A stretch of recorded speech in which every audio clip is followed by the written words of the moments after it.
Hello, welcome to this Gateley podcast in which we're going to look at the holiday case which has dominated national newspapers and even national television.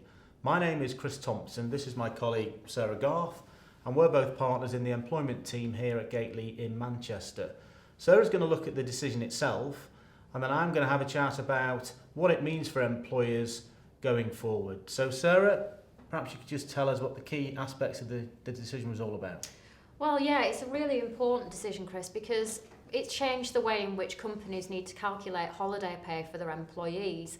Since 1998, I think employers have been relatively comfortable that they don't really need to include overtime when they're working out how much pay an employee gets whilst they're on holiday. This case has changed that, and it's said that employers do now need to take that into account when they're working out somebody's holiday pay. So with overtime, there's compulsory overtime and voluntary overtime. Does this case deal with all aspects of overtime? Well, it's an interesting point, Chris, because this case specifically dealt with employees who were required to carry out the overtime, so it was compulsory overtime only. The case doesn't specifically deal with voluntary overtime, but I think there's a wide spectrum of different scenarios with overtime. You could have employees who carry out a one-off shift, once a year, where in that situation, it's unlikely that they would need to take that into account. Whereas if you have employees who regularly carry out overtime and it's an integral part of the business, then I think it's more likely that those employers would need to include it. And how would an employer go about making this calculation? Would they look at last week, last month, or how would they do it? Well, again, this wasn't dealt with specifically in the judgment, and it's likely that the employment tribunal will have to make that decision. But it's highly likely that the way in which they'll do it is they'll have to look back at the 12-week period prior to the holidays. So when an employee takes holiday, they'll look at the 12-week period and see whether or not they've done any overtime during that period. If they have, then that will be taken into account in working out the average pay. Okay, so that's overtime dealt with. Is that the end of the worries for employers, or are there anything else that they need to think about in calculating the holiday pay? Well, this case dealt, as I say, with overtime and also dealt with some other allowances like travel allowances. In the judgment, they did specifically quote another employment decision, which was in Europe, in which they said that other payments which are intrinsically linked to the performance of the job should also be included. So that leaves open the door other payments such as shift premiums, allowances, commission, that kind of thing. And in the UK, Sarah, under the working time regulations, all employees have the right to 5.6 weeks holiday a year. So does this case apply to all of that leave? No, it doesn't. It only applies to 4 weeks statutory leave. So in the UK, you're quite right, we've given 5.6 weeks, but only 4 weeks actually stems from the European directive, which this case was about. So it's highly likely that it's the 4 weeks is the first 4 weeks of holiday taken in any holiday year, and employers can then choose whether they want to apply the same calculation to the extra 1.6 or whether they leave the extra 1.6 weeks and pay it in the same way that they have done in the past.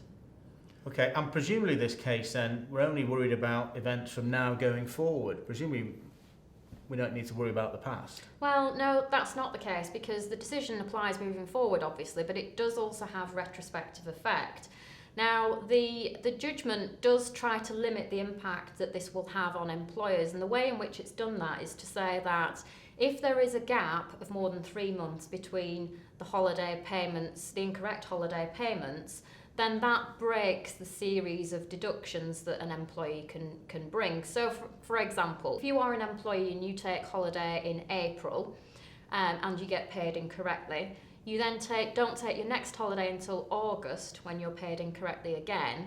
Because there's been a 3-month gap in between the two, the employee may be able to claim for August but can't claim back to April because of the gap. Now, in reality, that gap will also break the chain from this holiday year to the previous holiday year. So in reality, it should limit the impact and the extent to which employees can claim for backdated holiday pay. Thanks, Sarah.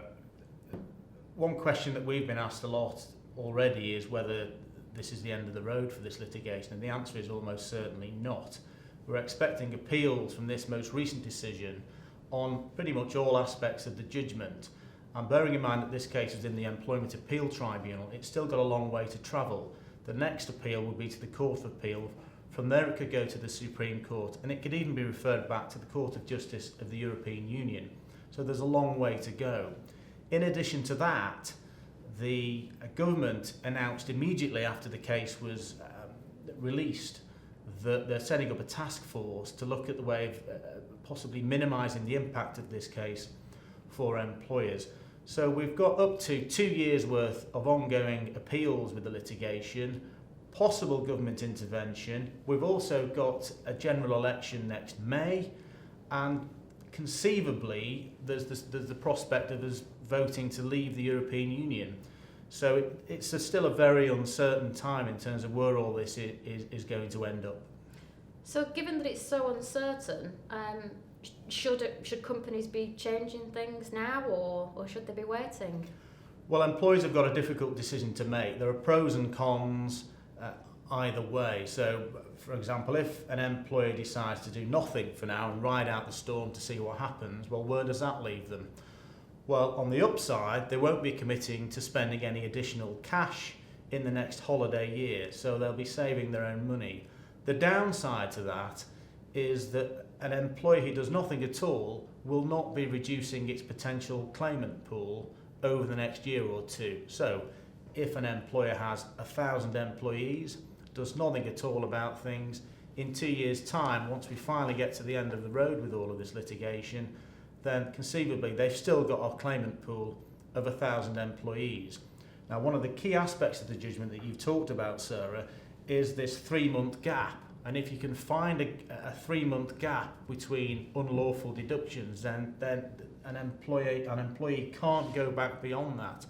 That would be very helpful for employees, but it's going to be appealed. And if that doesn't survive the appeal process, then an employee who's done nothing faces claims from every single employee going back potentially to when the employee started in employment, and conceivably as far back as 1998. So it's an option, but it's not without risk. On the flip side to that, employers may decide to make changes now. Now, the downside is that you're committing to spending more money because it's going to cost more money to comply with this judgment. The upside is that you're immediately reducing your potential claimant pool. So again, if we take our example of an employer with 1,000 employees, if that employer changes its method of payment of holiday pay straight away, then it will quickly find that employees go beyond the 3-month time limit for bringing claims. In other words, the employees will not be able to demonstrate that within the last 3 months they were paid incorrectly for holiday pay. So within, say, 6 months from now, that employer will know that it's got no risk of claims from any more employees than those who've already issued proceedings. So in terms of managing your risk, making changes now could be a very effective way of doing that.